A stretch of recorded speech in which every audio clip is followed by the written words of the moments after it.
Yeah, let me give a quick shout out. What's up, Jonah B? How you doing, LAL? Thanks for being here.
All right, all right. How y'all doing today?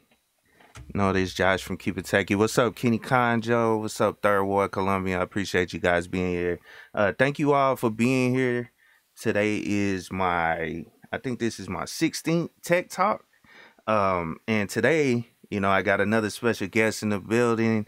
He's normally in the chat or whatever. He has his own channel.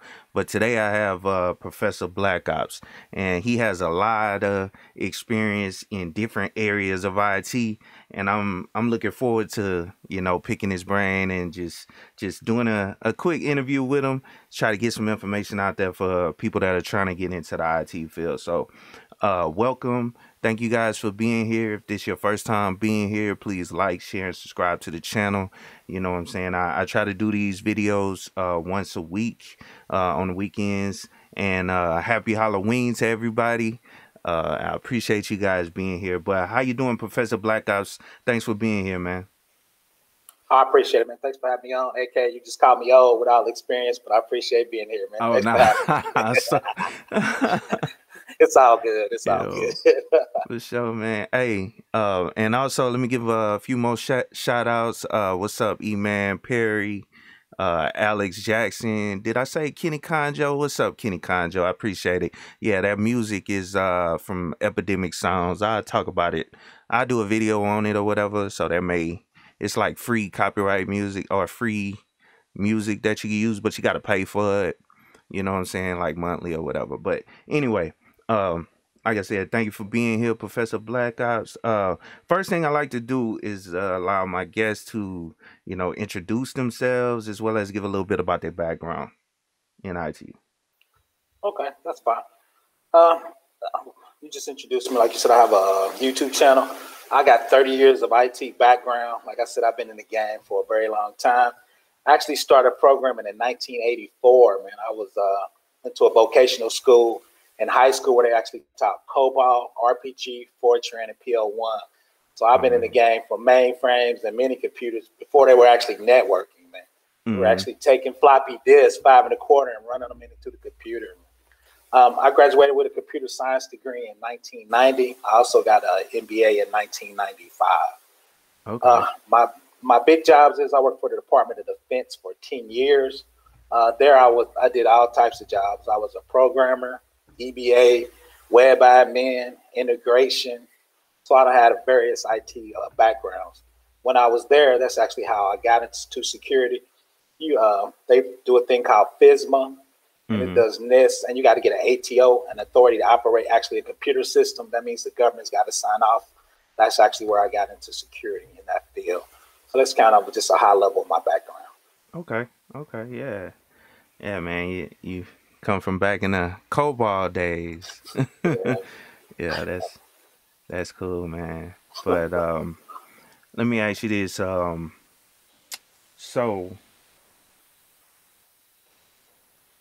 and I apologize. I was trying to find your channel, so I can put it in the chat or whatever. But if you find it, can you put it in the chat for me so I could share it out so people.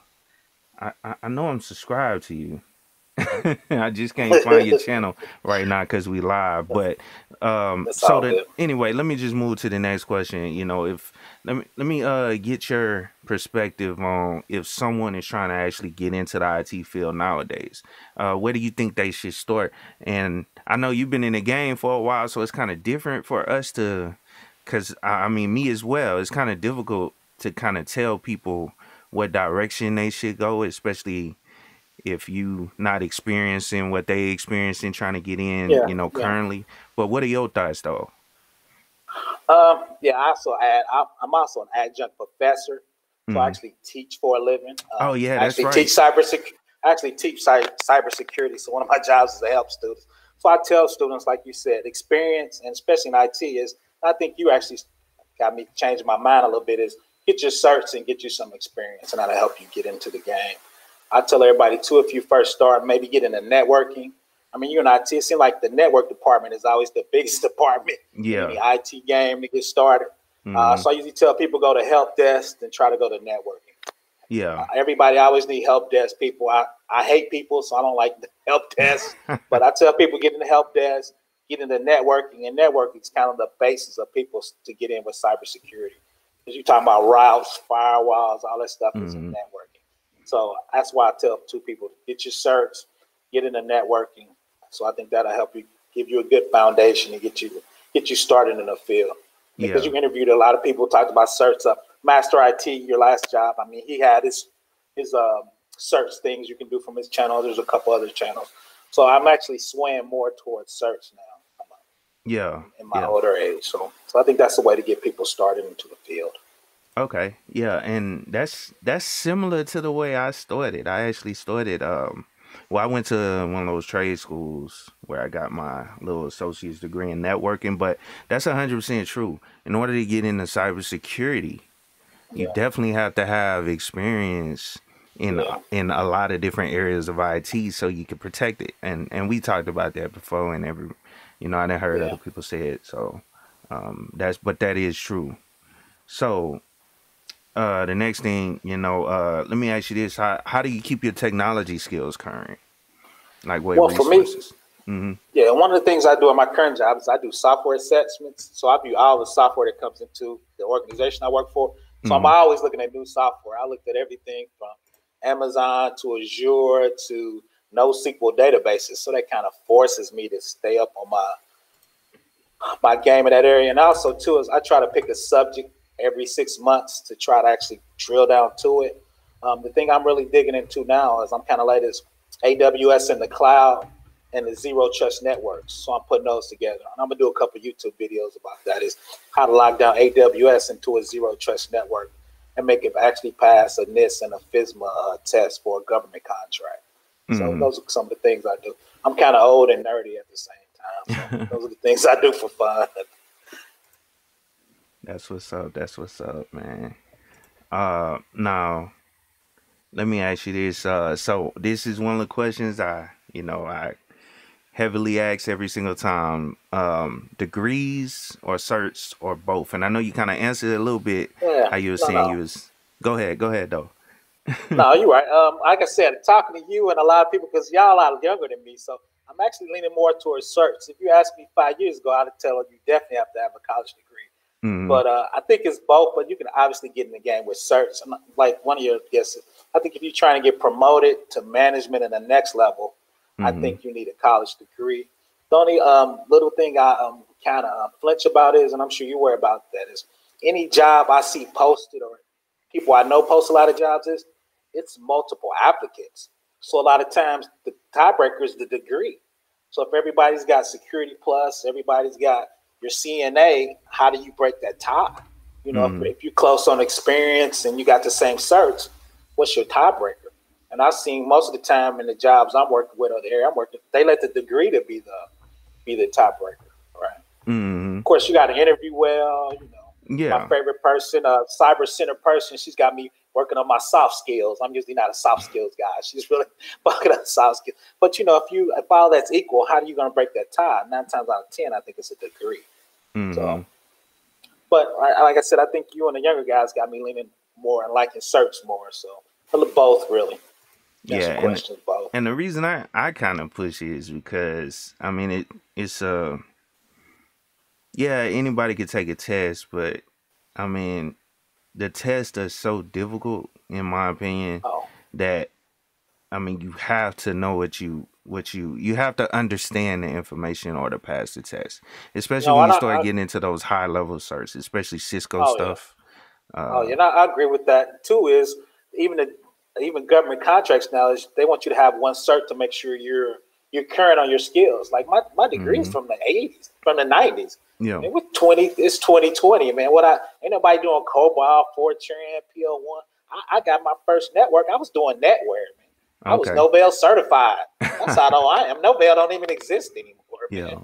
So I think you need both because the cert's gonna show I'm current, and as you well know, you got to be willing to learn in this industry. Like I tell my students is most people don't even know what Power Builder is or some older software. Those guys disappeared if you don't stay current.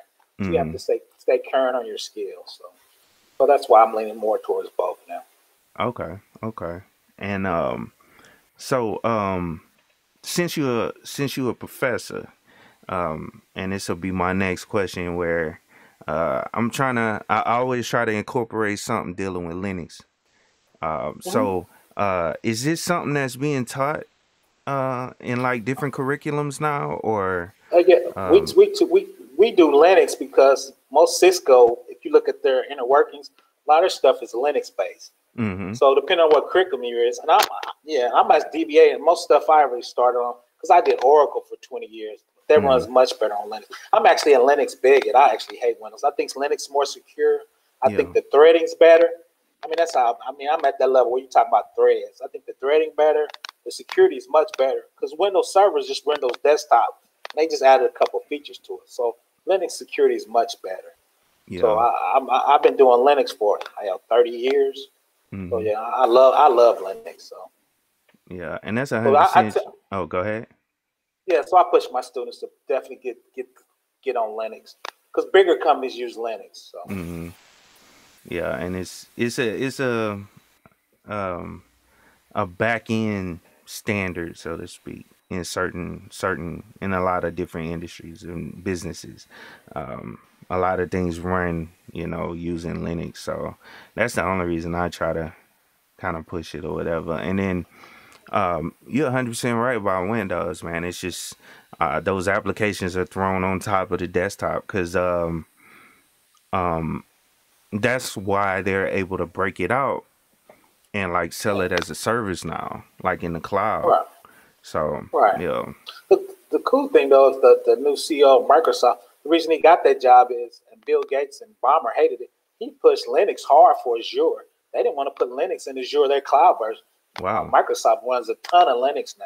You don't realize that Azure runs a ton of Linux. But yeah, like I said, but when I got into Microsoft as a server, it couldn't handle the volume of work we used to do at DoD. We used to run a couple billion transactions a night for a batch job. You can run that in Windows in the 80s. You had to run that on Linux. Actually, we were running AIX Unix before it became Linux and got forked. So I ran on original Unix boxes before it became Linux and got cheaper. So no, I love that. I love that OS.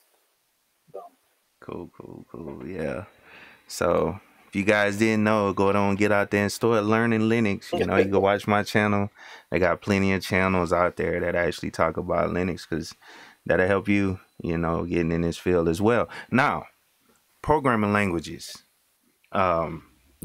what programming languages do you know, and also your recommendations on programming languages that you think people should learn in today's day? Okay, I did Oracle and PL SQL backend stuff forever. That's why I did it on Linux. Oracle actually killed Oracle Forms, so they said they forced you to learn Java for your front end. So I've been doing Java off and on for 5 years. That's kind of my main language. Okay. I do a little corn shell from the Linux guys. When you do batch and automation, I'm that old. I do a lot of corn shell. So everybody talked about Perl and Python is what you need to know for automation. Yeah. So like we talked, the thing on my list to learn in 2021 is going to be Python. I really get into it, roll my sleeves up, and I'm going to take that to Amazon Web Service, and I'm going to work on automation up there for us, some scripts, building servers, shutting down servers, building firewalls automatically, using their tools. So that's going to be my 2021 thing I'm actually trying to dig into. Okay. Cool. So, I mean, that kind of leads into another question, like the whole IT automation. How do you think that'll affect jobs in the future, in the near future when it comes to automation? Yeah, this is the only time I'm going to disagree with you. I think it's going to take a lot of jobs out. Automation because, you've been on Amazon. You can spin up a click. You can spin up 1,000 VMs with like 3 or 4 people, man. That's true. And two, have you looked at serverless? I don't even need an admin. I put my code out there. Serverless spins up my server underneath. Yeah. So granted, it's going to create some new jobs, but I think it's going to take out a lot of jobs. You're going to be forced to get your cloud skills up. Because most people, even the DoD and stuff, all those guys are moving to the cloud now. Yeah. Well, I just think it's going to take a lot of people out. Well, I'm going to reframe that. It's going to take the people that don't have new skills out, and you're going to need a whole new skill set, right? Because you're going to need cloud formation. You're going to need all those Puppet and Chef, those things that build those VM stuff behind the scenes for you. And that's a different skill set. Like we move from programmers to dev operations, like we said. Now we got the DevOps mix. So I think that's the skill set you're going to need in the future. So that's why I try to tell my class, I asked them, do they know what a BlackBerry is? Most of them say no. I was like, dude, that was the hottest phone 10 years ago. I know guys made 100,000. And if you don't keep your skills up, you can disappear, man. Yeah. So I think that old skill is going to be BlackBerry. So you're going to need to get on a new iPhone and those type of new skills. And that's why I tell my classes, every 10 years, you can make a ton of money if you jump on the newest skill set, right? If that's going to be cloud, right? So the COBOL guys are gone. The Oracle guys are disappearing, right? So what's the new skill set? Engineering cannabis, he's always on his thing, blockchain. Got to get on the blockchain, which is right. But what is the new skill set? Especially minorities and black people. What do we need to keep in the curve to make sure we stay in the game, right? What new skills are going to get us paid in the 2030, 2040, and 2050? That's your game. I'm about done, man. I'm in my 50s, man. I'm shutting it down. But, what new skills do we need to learn to stay relevant for the future? Yeah, no, I definitely agree with you there. People need to, things are going to change, and you have to stay abreast of new technologies coming out so you can, stay relevant. Because if you can easily get left behind because the technology is moving so fast. And so, I agree with you there, on that point. Yeah. But the thing you don't realize, and you might be getting there, you still young. What I could learn in my 30s got a little harder in my 40s. Now it's real hard in the 50s, man. It's hard to kind of pick up new stuff, too. Yeah. Stuff gets ingrained. I remember I was laughing at the COBOL guys. Now, when I went from client server and I had to go to web, that jump was just so different going to web and object-oriented programming. Because I did hierarchical and third for so long, and to go for object-oriented, man, I almost didn't make it. And I was like, man, I know how those COBOL guys was feeling. That was a hard leap because it was just so fundamentally different for the stuff I did for 20 years, just learning object-oriented programming. It was just such a different thought pattern for me. So, I got you. Now, let me ask you this: what are your thoughts on cloud computing? I guess that's the wave. Go ahead. That's the that's the wave of the future. I did a little work in Silicon Valley. They're not letting you buy hardware. If I'm a venture capitalist and you fail, I don't want to own hardware and the server. Yeah. So you spin it up in the cloud. So if we don't work, I just shut it down. And if I need more, because most people on here don't remember, what was her name? It was a lady. She owned a cloud vendor. They used to have a sock puppet where they sold dog food and animal food. She said when she did that in the 80s, she had to buy $10 million worth of servers because around Christmas, her volume went up so high. But after Christmas, she had 50 servers. She didn't need it. She could run it on 2, but she had to buy that volume for the summer and the holidays. I mean, in Christmas. Now, if you're in the cloud, you spin up your 50. After Christmas, you shut down those 40, just run your 2, and you're not getting charged for that. You don't have to pay for all. So she said if she ran it today, she could do it with $200,000. She said she ended up spending $10 million on technology like that.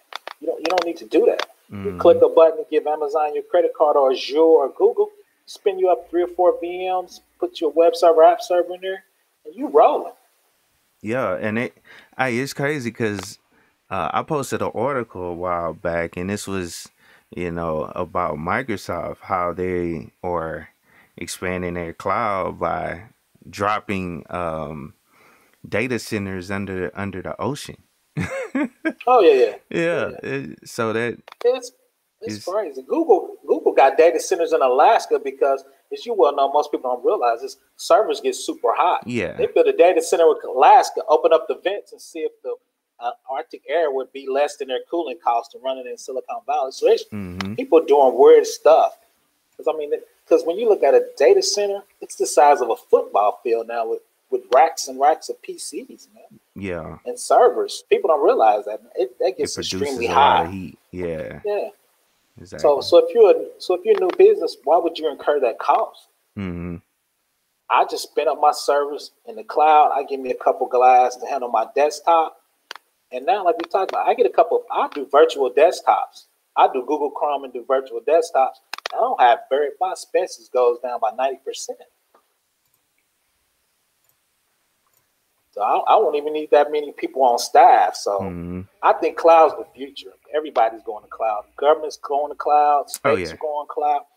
And like I said, anytime you spin up a new business, just spin it up in the cloud. Yeah. The cool thing is you get all that, the patching, all that stuff they do for you. Yep, that's true. Cause that's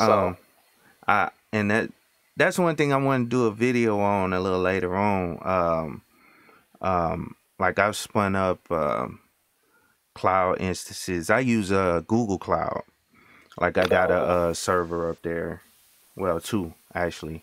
One of them is actually running my website. KeepItTechie.com, shameless plug, but that's up there in the cloud or whatever. And it only took like 15 minutes to actually set it up. It gives you a public IP address. The only thing you're paying for is the connection, the data, the amount of data that's being transferred back and forth from the server. Like I spend maybe $2. $2 at the max to run my website on Google Cloud, and that's a month. So what, $20 a month to run a whole website, and you normally have to pay hosting companies like $30 a month or something, depending on which one you're going to. You can spin that whole thing up in the cloud. But go ahead. You just validated what I said, man. That's what we talked about. Yep. You talking about companies paying millions of dollars, man. They can cut that down to like 200,000-300,000. The 2 is, which is the bad part, is I don't need that many full-time equivalent employees. I don't have to pay benefits, 401k, stock options, because Amazon, Azure, and Google's got thousands of people to do that for me. So when I click that button, it's gonna spin up. They handle that for me. Patch Tuesday, I don't have to worry about that for Windows. They're gonna do that for me. Yeah. Right. The only thing I got to make sure my app doesn't break. Right. So I need to have them hit it in development, test those apps. They do all that for me. So the only thing I got to worry about is my intellectual property or my code. Most times that's how people make their money. Most companies don't care about Linux, Windows. They care about the code and intellectual property that runs that code. That's how they make their money, right? or run their company, if that's accounting, right? They really don't care about the boxes. They care about the information. So if Google and them, Azure and Amazon handles that for me, right? So Yeah. well, that's why I think cloud's the future. Well, I mean, to be honest, I think it's the past. I think we late. We got to hurry up. It's here. Jump on that train. Yeah, we're a little late. We're a little late. Yeah, exactly. Now, we kind of ran through all the questions pretty quick, but I had one kind of, in my back pocket that I was gonna pull out for since it's Halloween or whatever. And I actually got this idea. I follow. You ever heard of Network Chuck? I have not. Oh, okay. Well, anyway, he does videos basically trying to help people get certified and all that stuff. And well, anyway, he did a video not that long ago where he was talking about like your scary IT stories. Now, I just wanted to ask, do you have any type? I got a lot. I got a lot that you want to, share? Yeah. I got a few. It's probably my 5th year. I was I was a DBA, and we were taking tape backups. So we were taking tape backups. The server crashed, and we went to install the tape backups. The head was cracked, and we didn't know. So when we went to install the backups, they wasn't installing right. Okay. So we were freaking out. So we were struggling getting the data back. So what we ended up doing is we laid down 20 backups and kind of pieced them together to get them to work. So we were up for 48 hours straight to get those backups to work. So the things I tell people is, which you don't do any much anymore, if you have backup tapes, make sure you lay them down once a quarter to make sure you can actually do that. So that was one of my scary ones. So yeah. I remember those tapes back in the day, man. It was something I know the military is using a while back. When I was, and this was 2005 or so, 2006. Yeah, somewhere in there. But go ahead, I'm sorry. No, you're good. So, but I'm going to add to that. I'm going to jump onto that is, I think we need to figure out, not go tapes, but go to USB drives, because most people run a hot and a cold site. Most people don't realize when you run a hot and cold site is, if you get a ransomware on your hot site and you big copying it down to your disaster site or your cold site, where's that ransomware going to be? It's going to be on your cold site because you copied it down there. So now you're going to have ransomware. So this one company that happened to, they had to go out of business because they couldn't buy the key because their backup site, their cold site, had the ransomware down there. So I tell people now, you gotta take a cold backup and put it somewhere. Be that USB drive, tape, DAC tape, or something. I know people don't think that's cool anymore, but because if you big copying it down there to keep them in sync, your ransomware is going to be down there, and both of your sites are going to be destroyed. Okay. Yeah, and that's a lot of people most people don't think about that. So I was working on that site, and that was kind of happening to us, and we just got lucky that one of our disks was actually offline, or the ransomware would have got both of our sites. So the other site where we had a backup, for some reason, we disconnected to upgrade the rack. If that happened to us, both of our sites would have had ransomware on it. So now we make sure we take a USB backup drive and put it somewhere, because now you can get 2 or 3 terabytes on a USB drive now. Yeah. So I mean, you can, unless you Amazon or somebody huge, you can actually put a server, especially if you compress it. So I was telling people that's not cool, but you need to do it and put it in a bank file somewhere, like it's 1988. So we don't need to go back a little bit on that. So. Yeah, and that's 100% true. I have like certain keys and stuff like that, like cryptocurrency keys and stuff stored in a safe deposit box. So I tell people that's probably my one of my scariest ones. I've been where we had viruses when I was at other shops. When you got these instant response calls because you thought ransomware was eating up your drive, and you get a call at 1 a.m. But we had good backups. We were up to 2 or 3 in the morning doing it. But, but now that's probably my scariest story right there. Yeah, and I really, I thought that was a cool video that he did. He invited people up, you know what I'm saying? And I figured I would ask that question as well, man, because I don't know. I mean, I know everybody, especially, getting into it, this'll help you because everybody runs into issues, at some point in their career, something that they have to fix or something they have to figure out, like what's happening, and it could be scary at certain points, you know what I'm saying? Oh, that's Like cool. thinking you might lose your job, because I've Oh my had God. issues. I've been there before. The cool thing though is y'all lucky, man. Y'all got Google. Yeah. I was old enough for it when no Google, man. We were pulling manuals out the cabinet. You had like 20 manuals. We laying on our stomachs, reading through these manuals that they got dust on them, and trying to figure out what's going on. Nowadays, 9 times out of 10, I figure out you would Google it and somebody ran it. You can get on YouTube. There's so Hmm. many, stuff on YouTube where I'm like, so I guess I'm from the old days where I was actually had to look at manuals, man. Yeah. Trying to And figure out books. now, yeah, real books, man. Now you got it at your fingertips. I sound old. Y'all young guys on. Y'all not scared. Y'all ain't never been scared. Y'all Hmm. got Google. I got Google. But the cool thing though too is I tell everybody though, when you work for big companies or government, a lot out of 10 times, 9 times out of 10, you got to support. You just got to put your support ticket in, and have some little backup with the support tickets. But I've been at a couple small clients that didn't pay for support, so you have Yeah. to figure it out. But so But so that's pretty much it on the questions and everything. But if anybody has any questions for Professor Black Ops, and actually let me do something I've been trying to do every single time is bring up your website, your channel.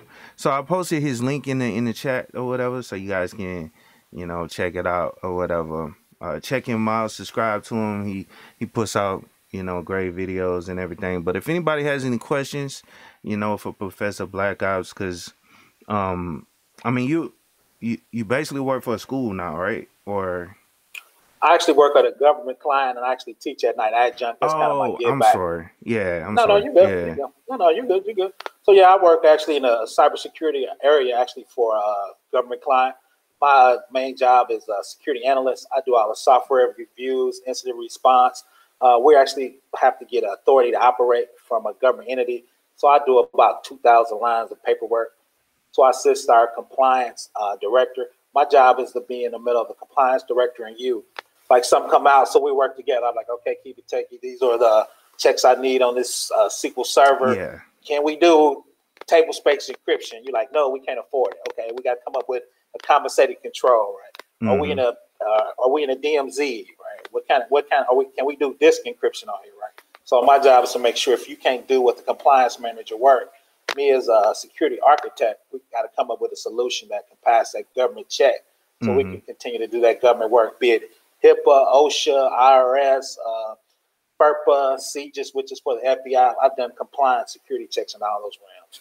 So it's Mm-hmm. kind of my job to be that person in the middle, right? Yeah. Because sometimes, I'm seeing people tell you, you got to do this check. Sometimes you're like, well, we can't. So what can we do, compensating control wise, to get that government authority to operate? So Now let me ask you this: have you had to deal with any type of security incidents like all the time, hacks or yes, okay, yeah. okay, Well, I've done. So I walked through a couple of those. So the basic one we have, which is a security incident, is a lot of people, which I understand, is go to lunch with their laptop and leave it in the back seat, and they come out and their laptop is stolen. So, right. So yeah, if it's a government or state laptop, is what did you have on that laptop? Did you have social security numbers, health records, FISMA information? And if you had health records of that type, depending on what state you're in, the state has requirements that says, okay, you got to report you lost these state SSNs, right? And if you're working for the IRS or OSHA, you got to report to them your incident. We lost this many records, right, from a laptop. If you don't do that, you can get fined up to $1,000 a record, yeah, right? yeah. I've heard that. Right, I've seen that. Yeah. right. Then also, I've been on things where we have ransomware hit a server, right? So, Mm-hmm. okay, we got to secure the server. Was it ransomware or did they steal the database? Let's look in the log files. Did we see any big files leave? Mm-hmm.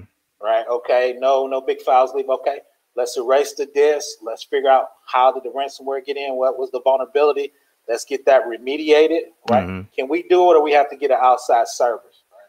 So my job is to coordinate all that. Okay. Right. Then once we figured out, KeepItTechie dropped the new database down there, the new OS. We got the new patching on there. Good. We good. We good to operate on it. Right. Mm-hmm. We write it all up, give it to the state general attorney, gives it to the government agency, right? And then we have the authority to operate to keep going. So those are the different levels of incident response.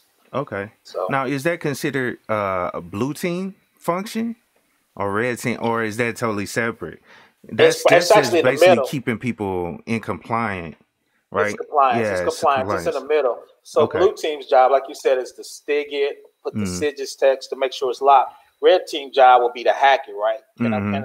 You got all these checks, so they make sure those checks good, right? Yeah. Compliance jobs is okay. Blue team said it was good. Red team said it was good. China stole all our information, right? So your security group will say, okay, part of your security group is compliance. Who do you report to? What got stolen? Two, you gotta let the management know, because depending on how big it is, Mm-hmm. they actually got to go on TV. Yeah. Right. If it's big enough, Equifax got actually called in front of Congress. So if it's super big, you can actually be in front of Congress. Yeah. Right. Because they lost half of the United States information. So depending on how big the incident response is. So I've done it for big clients, small clients. I freelance on the side, and I help small companies get ready for that event if that happens. Okay. Right? Because you don't want to be considered negligent. So you need to have your policies, procedures, controls for all that paperwork. Because if it happens, your state general attorney is going to ask you for that paperwork. If you don't have that paperwork, they would consider you negligent. Yeah. You're not doing what you're supposed to do to secure that information for their state taxpayer. Yeah. That's one thing I want to bring to community, help smaller companies, smaller minority companies, because you well know you work for a big company. That's a lot of paperwork for a small company. Yeah. So if you're trying to bid on big work or government work, right, I want to help them have their paperwork, get that whole process in order, right? So my channel too, I'm going into how to run a cybersecurity program, right? That's a cybersecurity program, putting all those facets together: blue team, red team, Linux database, right? Having your paperwork, your policies and procedures, your authority to operate, your cap, all of that to have a security program. That's kind of what I'm gonna run my channel at a little higher level than normal people do, I guess. Yeah. And I seen a question in the chat, and it seems like you kind of answered it before. I seen it come through, but he was basically saying what has been one of your major projects, especially ones related to security breaches. That's basically what I just asked. But if you have any more you want to add to it, you can. Oh, like I said, I got a ton of like I said, ransomware, laptop. One of my smaller clients, somebody actually stole their whole database out of their database center. They were on Amazon, but they didn't have their VPC with their security group set up. So after that, we had to figure out, okay, who do we notify? It was actually in California, because they got GDPR in California, which is different.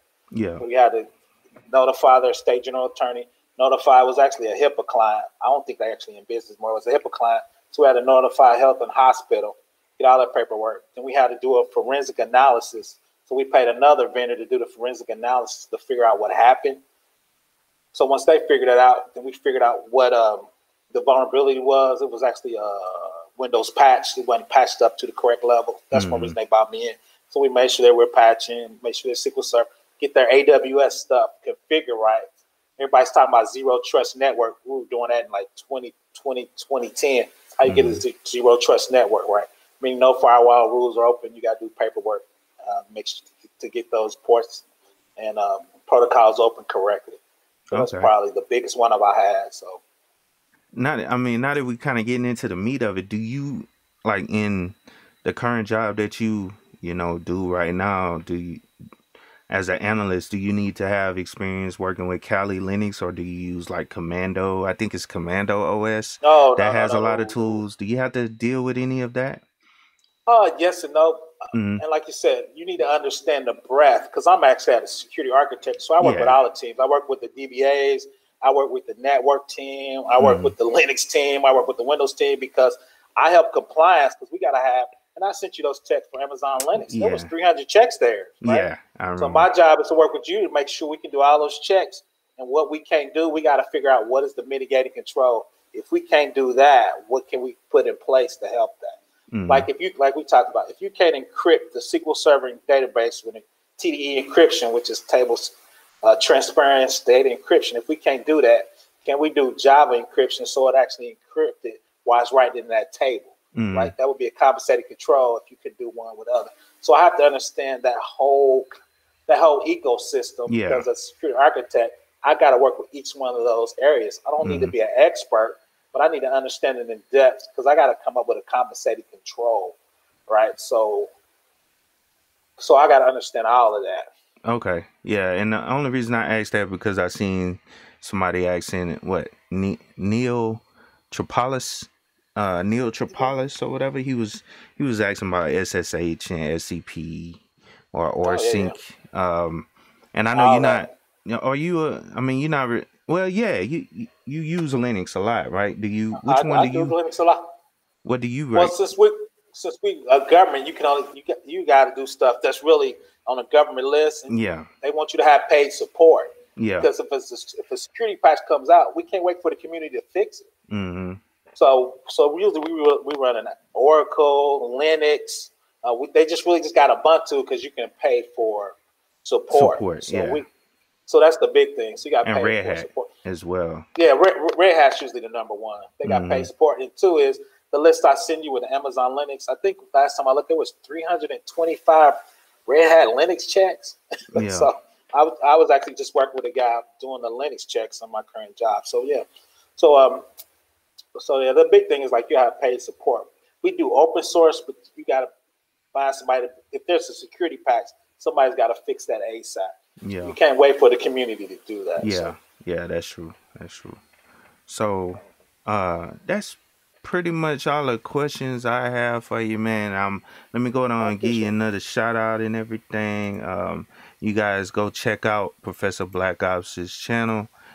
He's gonna be putting out great content. He currently has good content, and he'll be continue putting out great content, on cybersecurity and everything.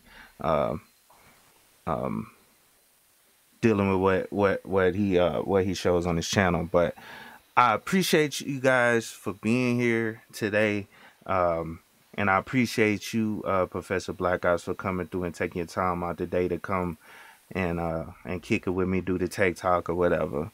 But yeah, this was a great interview. I enjoyed it. You know what I'm saying? You answered a lot of questions, for me as well as, to help the audience as well. So hopefully somebody gets something out of it. And do you have any last words though, Professor Black Ops? No, I appreciate for having me. I'm sure we're gonna work together on some bigger and better things. And my job here is just to help you young guys go in the right direction, man. Have anybody reach out, please subscribe to my channel and reach out. Any security questions you have, just drop them in his comment for this channel, or you can come to my channel, drop comments, and my job is help the community, get security at a higher level. Really appreciate it, man. Yeah. And guys, if this is your first time being here, please like, share, and subscribe to the channel. Try to share it out, for anybody that that may be interested in getting into IT. Like I said, I'm going to continue doing these videos once a week. Try to keep it in on the weekends, every Saturday or whatever. Try to put some, put something together where I have a couple different people come through, that work in different areas of IT. So you guys can get a perspective of how it actually is working in the field. You know what I'm saying? Before you get into the field, because I think that will help you guys, get into work in the field, or get us perspective of how it is working in the field. But like I said, again, appreciate it, Professor Black Ops, and appreciate all you guys for being here. Happy Halloween, and you guys have a good day. All right.